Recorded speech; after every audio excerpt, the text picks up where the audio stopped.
முக்கியமான ஒரு பாயிண்ட் எடுத்து வைப்பாங்க. இந்த பத்ர் போர்க்களத்தில் நடந்த சம்பவங்க.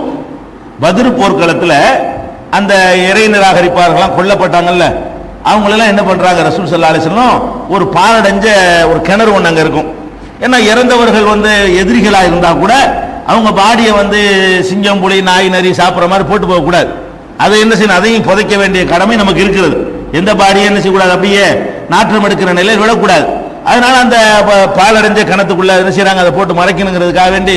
ஏன்னா நமக்கு குழி தோண்ட முடியலையே, ஒரு குழியில 3 பேர் போட்டாங்களே, அது ரொம்ப கஷ்டமான ஒரு நிலையா இருந்ததுனால அவங்கள உள்ள ஆட்களுக்கெல்லாம் குழி தோண்டிக்கிட்டு இருக்கிறதுக்கு முடியாது. அந்த ஒரு நிலையில ரசூல் ஸல்லல்லாஹு அலைஹி வஸல்லம் அந்த கிணத்துல போட்டு விட்டு என்ன செய்யறாங்கன்னு கேட்டா, அங்க போய் நிக்கிறாங்க.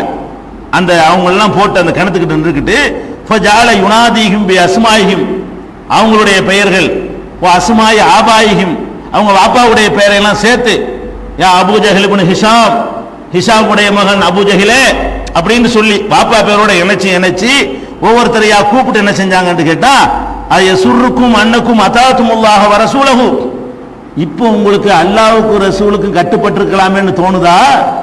அவங்கள பார்த்து பேசுறாங்க.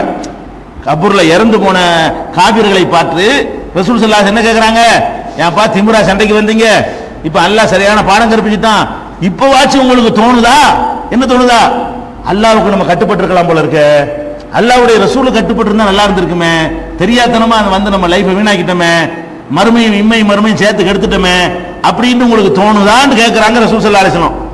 அப்ப உமர் ரலியல்லாஹு அன்ஹு பக்கத்துல நின்று கேட்கறாங்க, மாத்து கல்லிமு மின் அஜ்சாதின் இல்ல அருவாகலகா, என்ன ரசூலுல்லாஹ்வே உயிர் இல்லாத பணத்தோட பேசிக்கிட்டு இருக்கிறீங்க?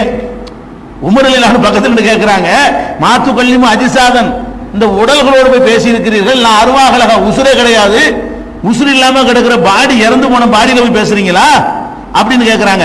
ஃபகால ரசூலுல்லாஹி ஸல்லல்லாஹு அலைஹி வஸல்லம் சொல்றாங்க, வல்லதி நஃப்சு முஹம்மதின் பியதிஹி, இந்த முஹம்மதுடைய உயிர் யார் கைவசத்தில் இருக்கிறதோ அவன் மீது ஆணையாக சொல்கிறேன், மா அன்தும் பி அஸ்மா லிமா அகூலு மின்ஹும், நான் சொல்ற இந்த வார்த்தையை அவங்கள விட நீங்க கூட நல்லா கேட்கல, நீங்க கேட்கிறது அவங்களுக்கு நல்லா கேட்குது.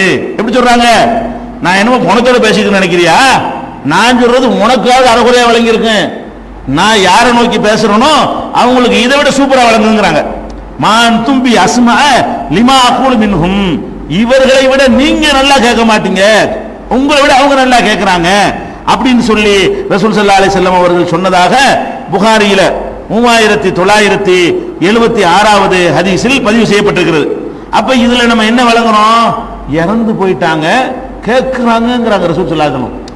இறந்துட்டாங்க, இது சஹாபாக்கள் இது அப்ஜெக்ஷன் பண்றாங்க, எப்படி ஜனாசாவோட பேசுறீங்க அப்படின்னு கேட்கிறாங்க. அப்ப ரசூல் ஸல்லல்லாஹு அலைஹி வஸல்லம் சொல்றாங்க, கேட்குது, உன்னை விட நல்லா கேட்குதுங்கிறாங்க. இதுதான் பெரிய ஆதாரமா கொண்டு காட்டுவார். பாருங்கள், அபூ ஜஹலுக்கு கேட்டிருக்கிறது, அபூ லஹபுக்கு கேட்டிருக்கிறது, அபூ லஹப் இல்லையாப்ப உத்பாவுக்கு கேட்டிருக்கிறது, ஷைபாவுக்கு கேட்டிருக்கிறது, அப்படி எல்லாம் அந்த இறந்து போன ஆட்களை என்ன செய்யறது, சுட்டி காட்டி அவங்களுக்கு எல்லாம் கேட்டிருக்கிறது பார்த்தீர்களா அப்படின்னு சொல்லுவாங்க. ஆனால் ரசூல் ஸல்லல்லாஹு அலைஹி வஸல்லம் அவர்கள் அதை மட்டும் சொல்லவில்லை. எல்லா ஹதீஸிலும் இணைச்சு பார்த்தோம்னு சொன்னா இவங்க சொல்ற அர்த்தமே கிடையாது. கேட்டது ரசம், ஆனால் யாருக்கு வேண்டாலும் கேட்கும் என்றதுக்கு அர்த்தமா? அப்ப இந்த குர்ஆன் வசனங்கள்ல இறந்தவர் கேட்காதுன்னு சொன்னதெல்லாம் என்ன பண்றது, அதுக்கு என்ன அர்த்தம்? அழகா சொல்றாங்க. இந்த ஹதீஸ் 3981வது ஹதீஸ்ல இருக்கிறது. ரசூல் ஸல்லல்லாஹு அலைஹி வஸல்லம் சொன்ன ஒரு வார்த்தையை ஒருத்தர் விட்டுறாரு, ஒருத்தர் சேர்த்து சொல்றாரு. இன்னஹும் அல் ஆன யஸ்மஊன், இப்ப கேட்கறாங்க, கேட்கத்தான் மாட்டாங்க, இப்ப அல்லாஹ் கேட்க வைக்கிறான். நான் ஒரு இறை தூதர்ங்கிறதுனால இப்ப நம்ம ஜெயிச்சிட்டோம், அவங்க தோத்துட்டாங்க, இந்த செய்தி அவங்களுக்கு போய் சேரணும் என்பதற்காக முடிவு என்னன்னு தெரியாதுல்ல.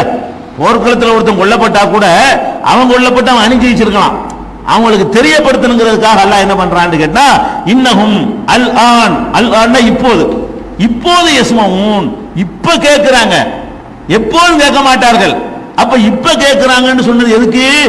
இறை தூதர் என்ற முறையில் அவர்களுக்கு கொடுத்த ஒரு தகுதி. இன்னொரு இது 3981 இன்னொரு அறிவிப்புகள்ல வருகிறது. ரசூல் ஸல்லல்லாஹு அலைஹி சொல்றாங்க, கைர அன்னஹும் லா யஸ்ததீஊன அய்யருது அலைய ஷையா, அவங்க எனக்கு எந்த பதிலும் சொல்வதற்கு சக்தி பெற மாட்டார்கள். காதுல விளங்க வைக்கிறான் அல்லாஹ். நான் சொன்னதுல பதில் வருமா? பதில் அவங்களே சொல்லுவாங்களா? பதில் சொல்ல மாட்டார்கள். முஸ்லிம்ல 5120, புகாரியில 1370 வலாக்கின் லா யுஜூபூன், அவர்கள் பதிலே சொல்ல மாட்டார்கள் சொன்னது. அதே மாதிரி முஸ்னத் அகமதுல இப்படியான ஒரு விளக்கமும் சேர்த்து வருகிறது. நம்ம என்ன விளங்கணும், இறந்த உடனே செருப்போசை கேட்கிற மாதிரி இந்த இறை நிராகரிப்பாளர்கள் தப்பான வழிக்கு கொல்லப்பட்டிருக்கிறாங்க. அதுக்கு ரசூல் ஸல்லல்லாஹு அலைஹி வஸல்லம் சொன்ன பேச்சு அல்லாஹ் கேட்க வச்சிருக்கிறான். சரி, அப்படி கேட்குதுன்னா நீ போய் இறந்து போன ஆட்களை காபிர்கள் கபரிலே போய் கூப்பிடணும். முஸ்லீம் தான் தூங்கிட்டு இருக்கிறாரு, நீ கூப்பிடாத எங்க போய் கூப்பிடணும்? காபிரான ஆளுக்கு அடக்கம் பண்ண கபூர்ல போய் தான் நீ கூப்பிடணுமே தவிர அவங்க தானே கேட்பாங்க, அவங்க நல்லா கேட்கிறாங்கன்னு வருது. அது அந்த நேரத்தில் கேட்டார்கள் அதுக்கு அர்த்தமே தவிர எப்ப பார்த்தாலும் கேட்பாங்கிற அர்த்தம் கிடையாது.